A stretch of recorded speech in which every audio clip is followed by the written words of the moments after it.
Hey, hey, hey, I was thinking. And so I wanted to come on here and share my thoughts with you.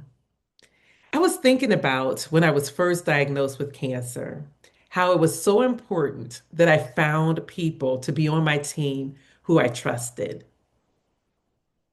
I loved, loved, loved my oncologist. He was just a wonderful person, so compassionate, so empathetic, and very knowledgeable.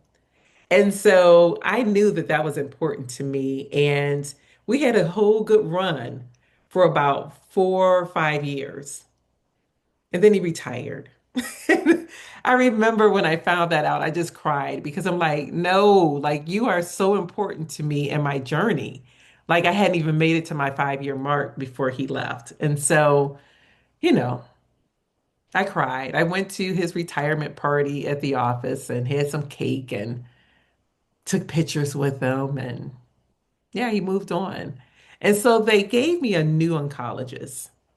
This time it was a female. I had never had a female oncologist because I only had one at that point. And so I was like, okay, this should be cool. No, actually, at that point I had two, but both were men. So I was kind of excited to have a female oncologist, especially because it was breast cancer. She got breast. And I remember my first meeting with her. She told me that since I had first been diagnosed and given the chemo pills to take for 5 years, that new research has shown that if you take it for 10, it lessens the chances of cancer coming back.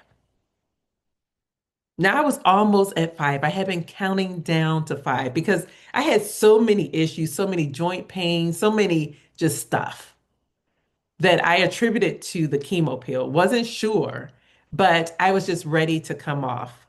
And when she told me that I needed to do another 5 years if I wanted to ensure long life, I cried. And when I tell you I cried, it was like, yeah, I cried so hard that I said I don't ever want to see her again. One, for embarrassment's sake, but two, because she gave me bad news and I don't want any more bad news from her. So it just so happened that my first oncologist nurse had gone back to school and became a nurse practitioner. So now she can practice and be the person I see for my oncology appointments.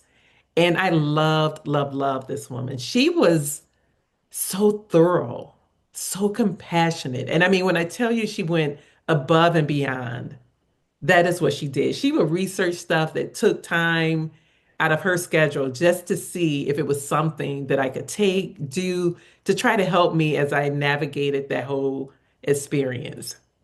Wonderful, wonderful, wonderful person. And then 2 years ago, she decided to retire. And before she retired, she wanted to make sure that I had a clean slate. You know, anything that I had going on, we're going to try to get it fixed before I'm gone. And I remember sitting in that office crying because I'm like, no, like you are the best. And I don't want to lose you. I didn't want to lose her. But I understood she had a disabled brother that she wanted to help take care of, and she had grandkids, and she was at the age that she could retire. So she had paid her dues. But she handpicked someone who was awesome. And so I can't complain with that, except the fact that she told me today that she's leaving the clinic.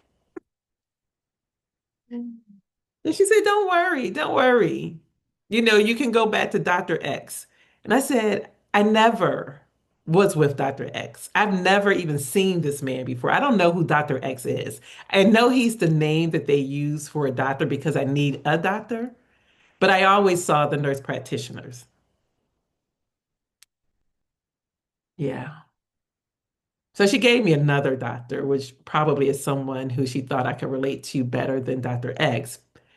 And so my next appointment would be with that person. Yeah. But I was proud of myself because when she told me that, guess what happened? I didn't cry. I did not cry. I looked at her and I understood like the reason she's leaving is personal and she needs to leave. or at least step away for some time. But goodness, now I have to build a relationship and teach someone else how to be my physician, how to take care of me, because I know my body and I had to do it with all the ones before, and I'll have to do it with this one too. But goodness, I mean, I'm grateful that I'm still here, 16 years out from breast cancer, but I am on another clinician. I guess if that's the worst that it can be, and if that's the worst news I get today, then I'll take it.